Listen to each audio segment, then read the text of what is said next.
प्रदर्शन हुआ सर, उसको लेके आपने मजिस्ट्रियल जांच के आदेश दिए सर? देखिए, हम किसी भी कीमत पर छात्रों का हित चाहते हैं, इसीलिए हमने जितने भी एग्ज़ाम थे, जो भी शिकायतें आई उनको रद्द करने के बाद तत्काल नई तिथि घोषित करी और नई तिथि घोषित करने के साथ ही परिवहन निगम की बसों में एग्ज़ाम में आने वाले परीक्षार्थियों के लिए निःशुल्क व्यवस्था की है। एग्ज़ाम के शुल्क को नहीं लिया गया है और नकल अध्यादेश हमने कहा था हम लेकर आएंगे 10 तारीख तक, चूँकि कैबिनेट होनी थी और कैबिनेट थोड़ा आगे चली गई। हमारे पहले से कुछ कार्यक्रम लगे हुए थे सभी मंत्रियों के, तो कैबिनेट न होने के बाद भी हमने उसको विचलन से अनुमोदन करके महामहिम राज्यपाल महोदय को अग्रसारित कर दिया है और यह भी तय कर दिया कि जितनी भी परीक्षाएं होंगी अब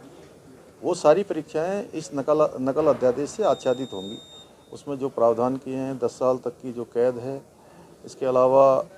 सारी संपत्ति जब्त करने का है और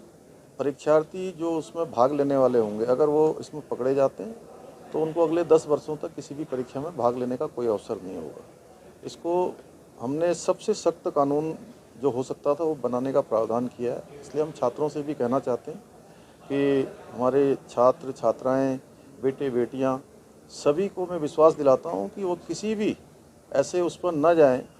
कि अन्यथा उनको जो है जो परीक्षाएं होने वाली हैं उनकी तैयारियां करें,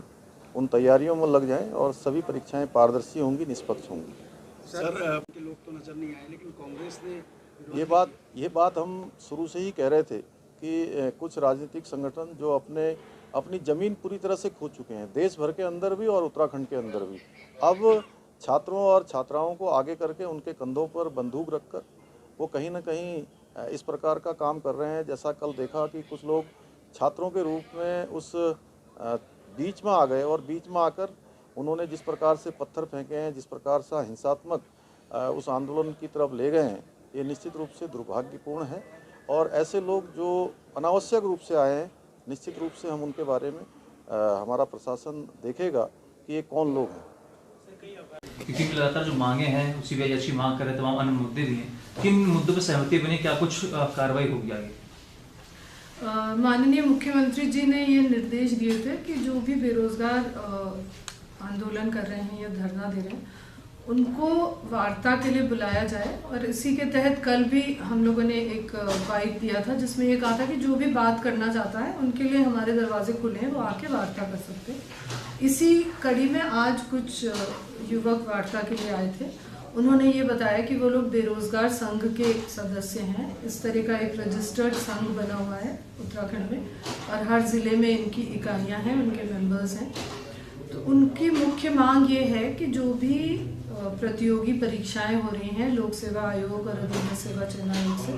वो बिल्कुल पारदर्शी तरीके से हो, निष्पक्षता से हो। जहाँ पर भी कोई शिकायत आती है किसी भी परीक्षा से संबंधित, वहाँ पे उसकी निष्पक्ष जांच होनी चाहिए। तो उनसे अभी उनके जो भी मांगे हैं वो हम लोग उन पे विचार कर रहे हैं और वो मुख्यमंत्री जी के समक्ष भी रखे जाएंगे।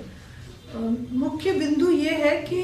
पिछले 1 साल में यहाँ पे कई परीक्षाओं से संबंधित अनियमितताएं उजागर हुई हैं और इसमें बहुत निष्पक्ष जांच हुई है जो एसटीएफ से हुई।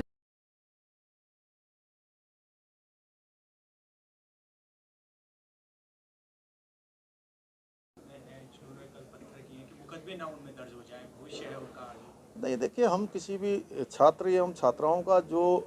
अपनी तैयारी कर रहे हैं, हम उनके भविष्य का पहले से भी ध्यान रख रहे हैं और आगे भी ध्यान रखेंगे कि उन छात्रों और छात्राओं के साथ किसी प्रकार का भी कोई गलत सरकार नहीं करना चाहती। सरकार तो उनके हित के लिए ही काम करेगी।